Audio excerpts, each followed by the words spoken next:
Boston Red Sox had a good offseason overall.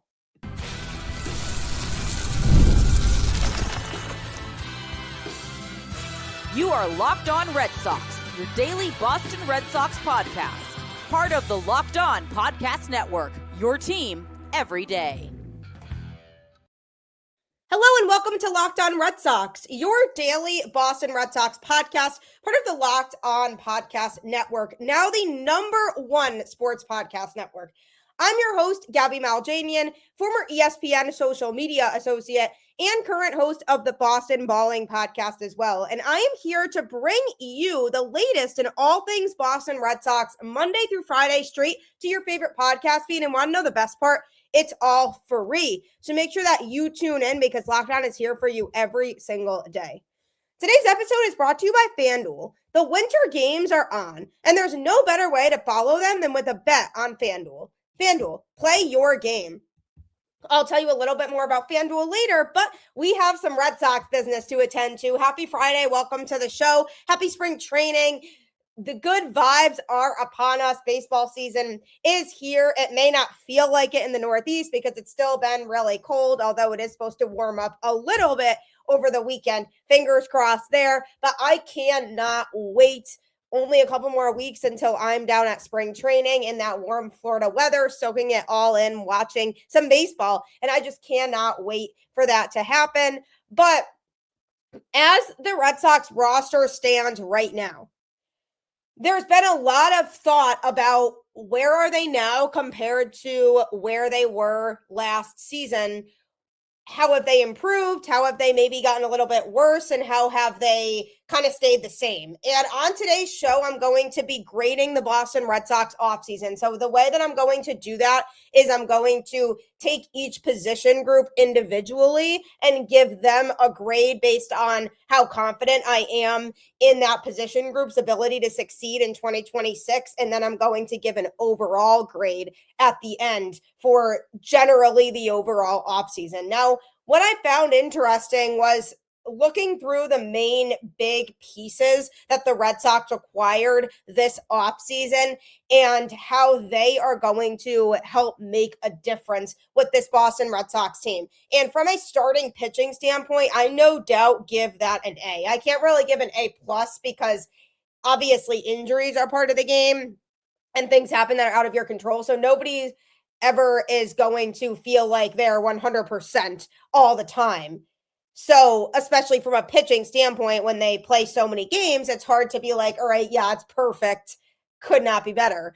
But overall, the starting rotation to me deserves an A. Why? Because what was a lot of question marks last year became a lot less question marks going into this season. And by question marks, I mean from a performance basis. Lucas Giolito being in the starting rotation last season, obviously in the grand scheme of things, he had a really good season, but prior to the season starting, nobody really knew how he was going to perform or what type of pitcher he was going to be, how reliable he was going to be in this Red Sox rotation. So to me, everything beyond Garrett Crochet was a question mark because you had Brian Bayo, who had some ups and downs over the course of his time with the Red Sox. And then you had Lucas Giolito, obviously. And then everything beyond that was a question mark. There were injuries. Guys weren't necessarily performing. Walker Buehler coming into the season was a massive question mark. So you essentially were rounding out the rotation with a lot of experimental guys. At first, Tanner Houck was part of that rotation, and he was supposed to be somebody who was going to go into 2025 and be healthy and contribute. But then he ended up going down with an injury relatively early on after the first couple months. And even when he was pitching early on, he struggled a lot. So you take all of that together as factors. And obviously, when you looked back at the rotation before the season started last year, you said, okay, Garrett Crochet obviously is the ace. Really excited to have him here. Tanner Houck should run it back and have a good season as well. But then everything beyond that was where it kind of became questionable between the Walker Buehler situation and then everybody else that was even going to potentially play a factor.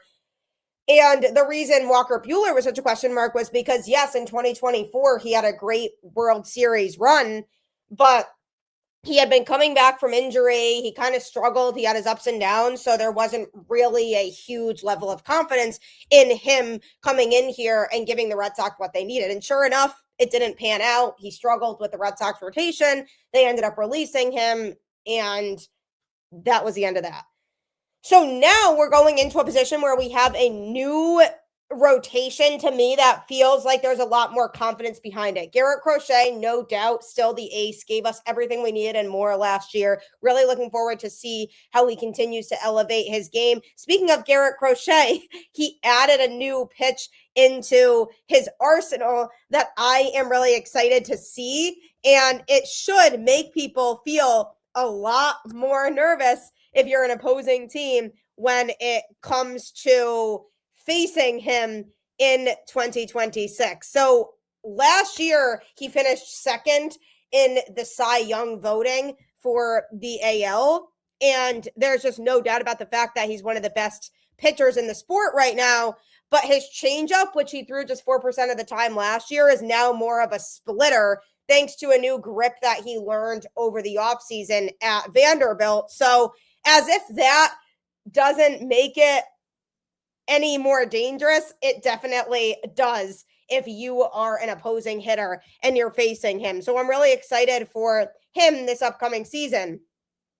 Then you have Ranger Suárez, who has a proven track record of being a reliable pitcher in Philly, especially in the postseason. And if you want to be a playoff team, obviously you need to get there first, but you need to have a really strong 1-2 punch to pitch for you in the playoffs. And that's exactly what Garrett Crochet and Ranger Suárez can provide, that strong 1-2 punch that arguably is among the best in the sport right now, because you know what you're getting in Crochet and you do generally know what you're getting in Suárez. Obviously, there's always a bit of a risk when a player goes from one team to another and not being able to adapt to the new environment. But in this case, I feel pretty confident that Ranger Suárez will be able to adapt to Boston and playing here. And because of his track record of success, it's hard not to feel confident there. A lot less question marks there than there was with Lucas Giolito going into last season. Then you look at the number 3 spot, which could either go to Brayan Bello or Sonny Gray, but that's a strong 1 through 4 regardless, because if you have Sonny Gray and Brayan Bello, Sonny Gray had a good season last year. Obviously, there's always risk as a player starts to get older with their age and not really knowing if they're going to pan out to be the same player as they were the season prior, and the Red Sox are definitely kind of banking on that by bringing him in. But the good news is he doesn't necessarily have to pitch better than the level of a 3 or 4 starter in this rotation. And if Brayan Bello is pitching better than him, then he can be the 3 and Sonny Gray can be the 4. So that leaves options there. Whereas last season, beyond the 3 of Crochet, Giolito, and Bello, then it was Walker Buehler, who was a massive question mark. To me, Brayan Bello and Sonny Gray are significantly less question marks than Walker Buehler was, because at least Sonny Gray was healthy last year, had a good season, and we're knowing that we're working off of solid numbers from him. Whereas Walker Buehler, we didn't really have that same basis from the year prior when he came in here. So that's a 1 through 4 that there aren't really a lot of question marks with. Brayan Bello, you can argue there are some question marks in terms of the inconsistency because of the fact, especially that he struggled in the month of September last year. But overall, after he came back from injury in 2025, he was pitching at a really high level, arguably among the best of his career. And if we can hone in on that in 2026, then he no doubt could be a strong number 3. But if he starts to struggle a little bit early on, hey, Sonny Gray's there too, who hopefully will also be pitching well. So that 1 through 4 to me is a lot more concrete and solid with a lot less question marks than the Red Sox were going into the season last year. So that in itself makes the starting rotation a lot better.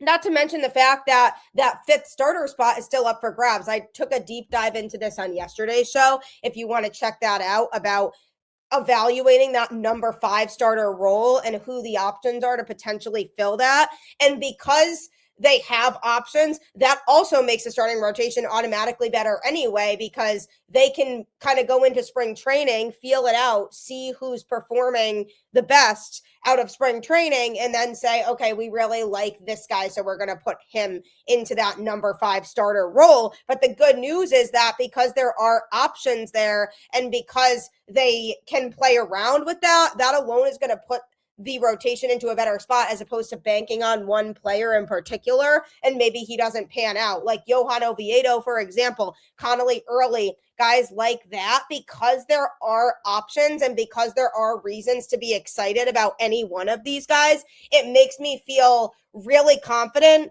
that whoever they put in that number 5 starter spot is going to be the one who's deserving of it, because they're really going to be paying attention to that during spring training to see who really steps up in that type of position. So it's definitely going to be a matter of who is going to slot into that 5th starter spot and what exactly is it going to do for the rotation and how is that rotation going to be made up. But because they have the depth, it's a lot easier to be able to identify a player that can be in that spot as opposed to feeling like you're locked into a specific one. So to me, the starting rotation is the best aspect of the Boston Red Sox going into the 2026 season. I'm giving the starting rotation overall a grade of an A as we approach 2026, because this starting rotation will win games and you can't help but feel excited about that. But coming up, what does the bullpen look like going into the 2026 season? The winter games are officially here, and if you're anything like us, you're locking in for events you only get to see on the biggest stage every 4 years. And that's why following the winter games on FanDuel just makes sense. From medal counts to individual events to finding your angle on the sports you care about most, FanDuel gives you more ways to stay connected to the action. The drama of curling matches that start slow and somehow get intense fast, speed skating races decided by inches, FanDuel keeps the entire Olympic experience engaging from start to finish. The winter games are on, and there's no better way to follow them than with FanDuel. FanDuel, play your game.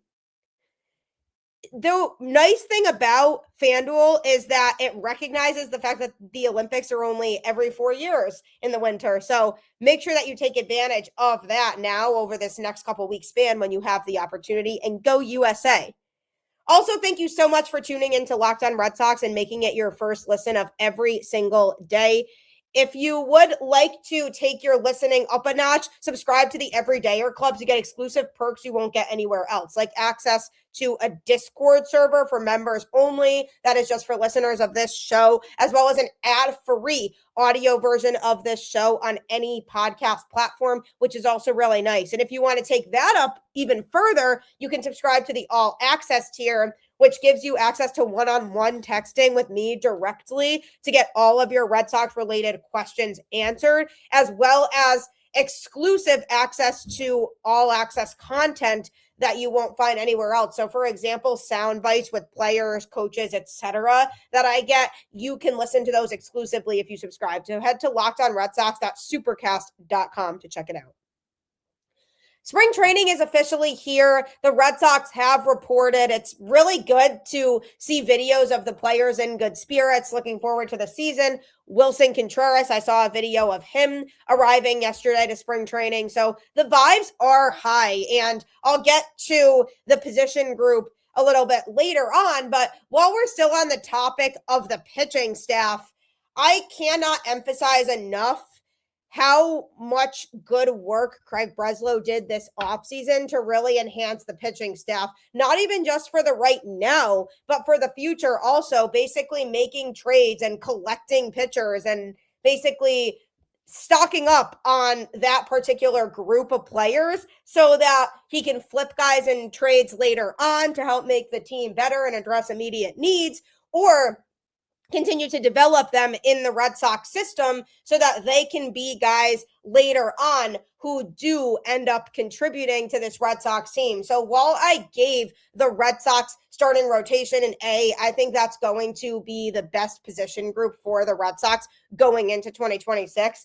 And while the bullpen was one of the Red Sox strengths last year, I do have a little bit of a concern about the lack of lefties available in the bullpen. So because of that, I'm knocking down the bullpen grade to a little bit less in the rotation, but not extreme, because the Red Sox did have one of the best bullpens in baseball last year. And a lot of those same guys are coming back. It's hard not to still feel confident in that. But to me, I am giving the bullpen overall grade a B+.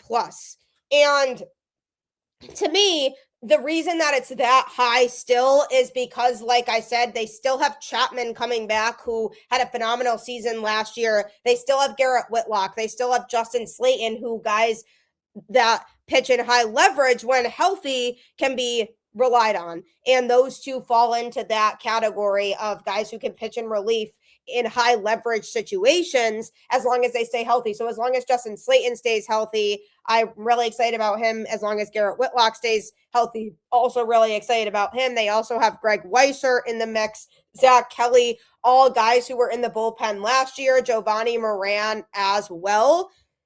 So those are all things to be really excited about.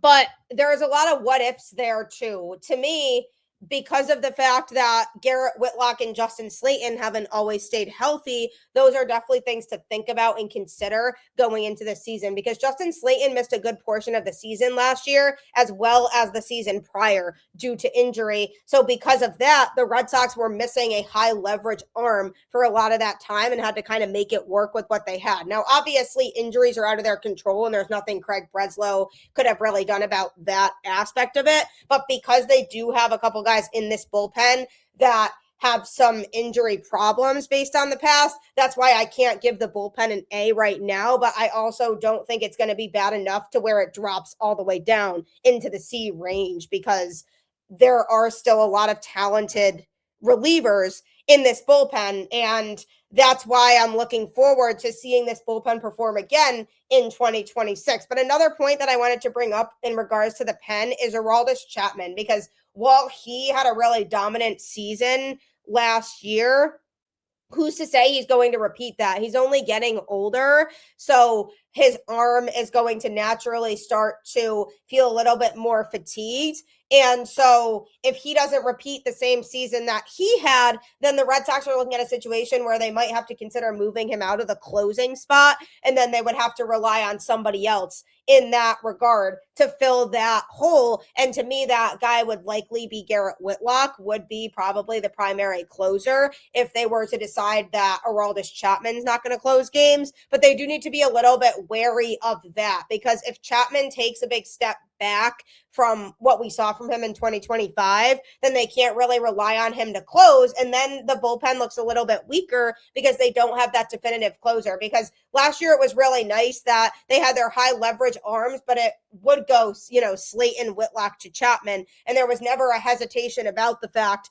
that Chapman was that guy pitching in the ninth inning in a closed game to try to lock it down. And most of the time he did lock it down. There was just not really a doubt that he was going to be that guy. Now going into this upcoming season, I do have a little bit of a doubt, and not because of his performance. That is not at all indicative of it, because of the season he had last year. And maybe he's really comfortable pitching in Boston and comfortable pitching to Connor Wong in particular, who helped kind of fix him going into last season.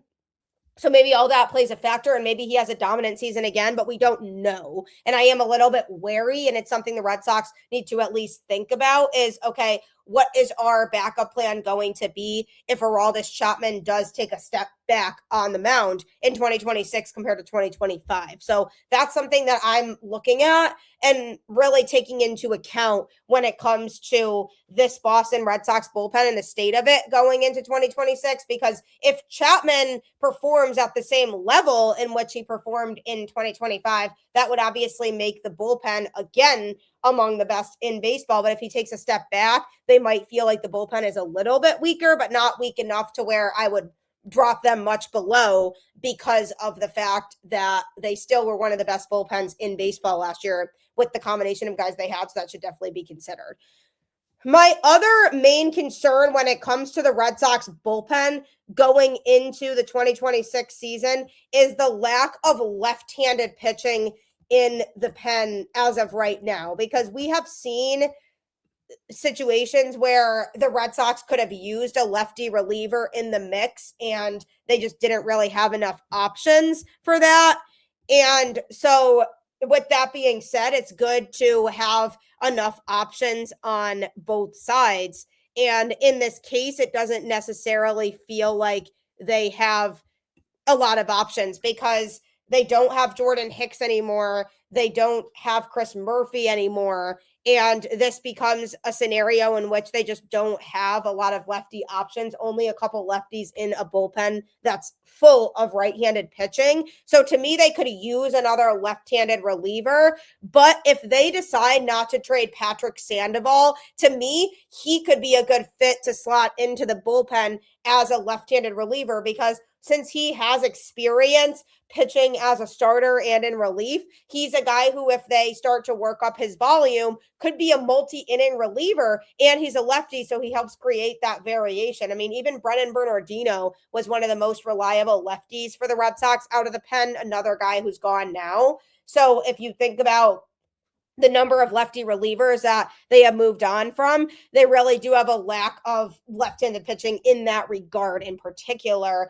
So Patrick Sandoval is somebody that a lot of people are talking about the Red Sox potentially trading to offload his salary. They never got to have him pitch because he was hurt all of last season. So that's pretty notable. So is that something they consider? Maybe, but it might be more valuable for them to allow him to come back and pitch out of the bullpen to not only create that variation in the pen, but also not to have to put the pressure on him to have to pitch 6 or 7 innings when he missed the entirety of the season last year. Because if you're a starter and you come back after missing an entire season, it could be hard sometimes to be able to pitch deeper into games. So because of all of that, and considering all of that, I would say that if the Red Sox do decide that they're going to keep Patrick Sandoval around, it might be better for him anyway, and him being able to ease back into things by expecting him to be a reliever that can give you 2 or 3 innings there, as opposed to him being a starter and have to provide the length. And it would also benefit the Red Sox pen because it would create another lefty option. And if that's the case, I would feel a lot better about where this bullpen is at. Because again, from a talent standpoint, I don't doubt that the Red Sox bullpen is not going to be a huge issue. And again, if it starts to be an issue, they could always add pieces as needed as the season progresses. But because they have a lot of the same players, at least the high leverage ones that they had in last year's pen that contributed to them being one of the best bullpens in the sport, it's hard to imagine that not repeating itself. But if they add Patrick Sandoval into the mix, to me, that feels like a logical option. They can throw him in the pen. He gives them another option as a left-handed reliever and a guy that they can go to maybe in the 5th or 6th inning if the starter didn't provide a lot of length that day and they need to try to get some length so they don't wear out all of their bullpen arms. He seems like the logical fit to fill that type of role. So I would be interested in seeing if that is how the Red Sox resolve it. But to me, I'm not as confident about the bullpen right now as I am in the starting pitching. But I do feel like that is something that could easily be fixed as long as they do get another lefty option in there, with Patrick Sandoval being my top choice there. It'll also be interesting to see if Connolly Early and Peyton Tolley get spots in the bullpen, or if they pitch in AAA, or if one of them earns a rotation spot. So there are still things to be figured out with the bullpen, but overall bullpen B+. And coming up, I'm going to be grading the Red Sox position group, which has been a huge topic of conversation. When you're hiring somebody, it's truly not just about finding someone willing to take the job. It's about finding the right person with the right background who can actually help your business move forward. And if you want candidates who match what you're looking for, Indeed sponsored jobs is the move, because instead of hoping the right person stumbles across your post, Indeed helps you match with quality candidates by boosting your job listing to the people who fit your specific criteria, like skills, certifications, and location. It saves time because you're spending a lot less energy sorting through mismatches. And with sponsored jobs, your post gets seen by candidates who are actually a fit. And here's a stat that says it all. In the minute I've been talking to you, companies like yours made 27 hires on Indeed, according to Indeed data worldwide. So if you're hiring, spend less time searching and more time interviewing candidates who check all of your boxes with Indeed sponsored jobs. Listeners of this show will get a $75 sponsored job credit to help get your job the premium status it deserves at Indeed.com/podcast. That's Indeed.com/podcast. Terms and conditions apply. Hiring, do it the right way with Indeed. Indeed is a great way to make sure that you are hiring the right candidates who are a good fit, because there's nothing worse than feeling like you're wasting your time grinding through looking at all these resumes and all these applications and not really finding somebody who fits that exact mold of what you're looking for. So if you are in a job where you need to hire, check out Indeed today. Well, we are here. Spring training has arrived. The Red Sox are down in Fort Myers, enjoying hopefully the warm weather, getting some swings in, getting some pitches in, and just overall enjoying that feeling of baseball being back. And I personally cannot wait. I hope you're just as excited as I am for Red Sox baseball. We are so close. The World Baseball Classic is coming up here in a few short weeks too. If you tune into the show next week, I'll be talking about all of the Red Sox players that are playing in that to preview that as well. Always such an exciting time every 4 years with the WBC. So I'm looking forward to that as well. But when we're looking at the Red Sox offseason and grading it, I am looking overall at different aspects, question marks, non-question marks, potentials. And with that all being said, if I am looking at the area of the biggest concern right now for me with this Boston Red Sox team, it is the position group. Now, I'm seeing people say they would give the position group a D overall. I'm definitely not giving it that, because I do anticipate growth from guys like Roman Anthony, Wilyer Abreu, Cedar Rafaela. Cedar, I mean, he showed a big jump offensively last year from the season prior. So hopefully with baby steps and continued improvement, he continues to be more reliable at the plate, and that would be huge. Hopefully more growth from Carlos Narvaez, who had to just work some kinks out in his rookie season, but is now hopefully ready to get back out there and have an even bigger season. So to me, I'm thinking about all of those things and I'm saying, okay, hopefully these guys take a leap going into 2026. Marcelo Mayer, same thing. I'm looking forward to seeing what he can do. Didn't really show a whole lot of potential against left-handed pitching last season, but hopefully he gets the opportunity to get more reps against lefties so that he can get better in that regard. So I'm looking to that as well. Tristan Casas, can he provide a spark when he comes back? So the young players alone, I'm looking to see improvement from. Caleb Durbin, who they just traded for, had a really strong rookie season with the Brewers. Can he continue to grow on that and improve that? That's another thing that I'm looking at as well. So lots of young players to be excited about. And if these guys take a leap in 2026 and unlock a new level of their game, this offense can be very good. I mean, Trevor Story also needs to have a season like he had last year. Masa Yoshida, we don't really know where he's going to play. I did a segment on that yesterday as well, so make sure you check that out too. But I'm looking at this offense right now and I'm saying, you know, guys could take a huge leap forward, and the Red Sox obviously are banking on a lot of that. And that's exciting to think about because there's a ton of potential with this young core group. And if all of these guys are meeting the expectations that the Red Sox have for them going into the season, this could be a lot better offense than you think. However, you can look on the flip side of that and say, well, what if that doesn't happen? Because it feels like the Red Sox might be banking a little too much on those guys stepping up and performing at a really high level.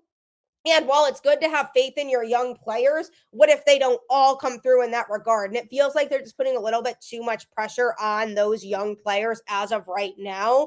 And the moves that they made to improve the offense a little bit, you could say we're still a little bit underwhelming compared to what we were hoping for. Now, Willson Contreras is a really good addition. This is a guy who I feel like is getting a little bit underrated in terms of how he can contribute to this Red Sox team. He's been one of the most consistent hitters in baseball the last few seasons. He provides some pop. Yes, he strikes out a lot, but he's a guy who's really good at pulling fly balls. And I think that aspect alone could work really well in a place like Fenway. He could push a lot of hard hit balls to doubles or home runs even at Fenway Park. So I'm really excited to see what he provides because I do think he provides a spark to the lineup that the Red Sox kind of needed. So that also is going to help the offense to be more productive than people might be talking about as of right now. So I'm looking forward to seeing how that goes. But also you have to look at the downsides of it.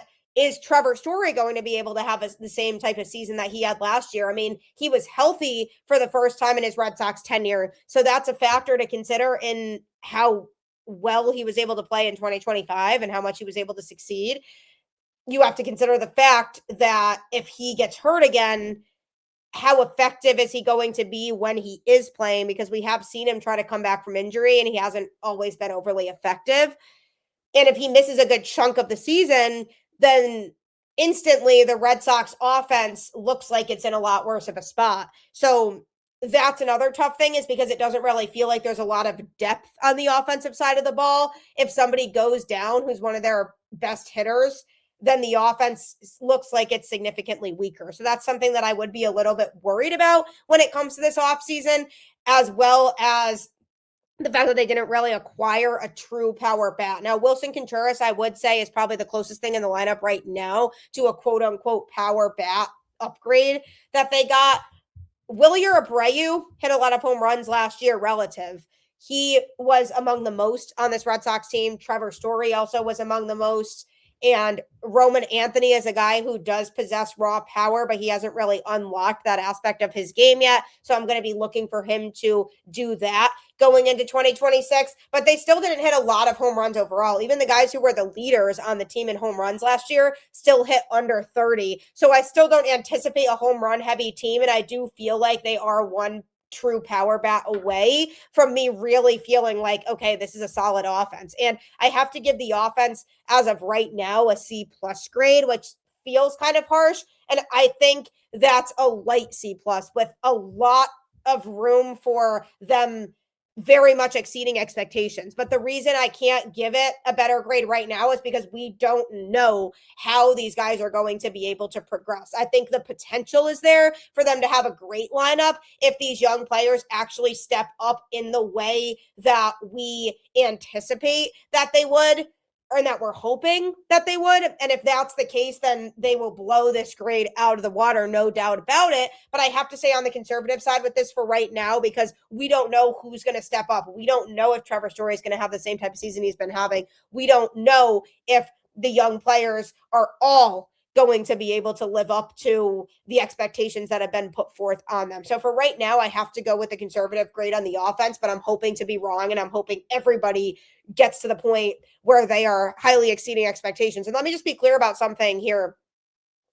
I feel like their potential for what this offense could be right now is a lot better than what people are giving them credit for. I think people are too hung up on the fact that they didn't acquire a power bat to replace the bat of Rafael Devers / Alex Bregman. I think people are too laser focused on that, to be exact, that they aren't really looking at the big picture of everything. And I do think that the potential for this lineup is a lot higher than what people are saying right now. So I'm really looking forward to the potential there, but for right now, C+.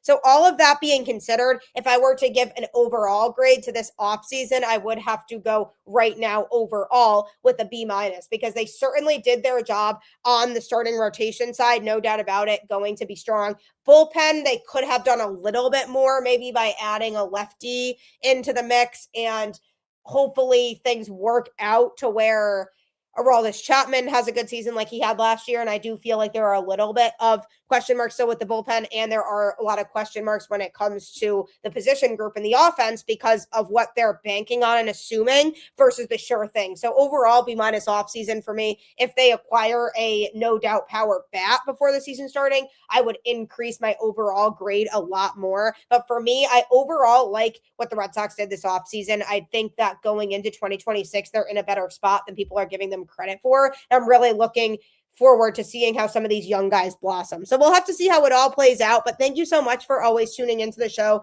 and making it your first listen of every single day. And also thank you for making Locked On the #1 sports podcast network. Make sure you subscribe and follow the show so you get all of the latest episodes. You can also find me on Twitter at Gabby Maljanian and on Instagram at Gabby_Maljanian10. You can also find the show on Twitter at LO_Red Sox. So make sure that you do all of those things. And if you never miss an episode, the Everydayer Club is built for you.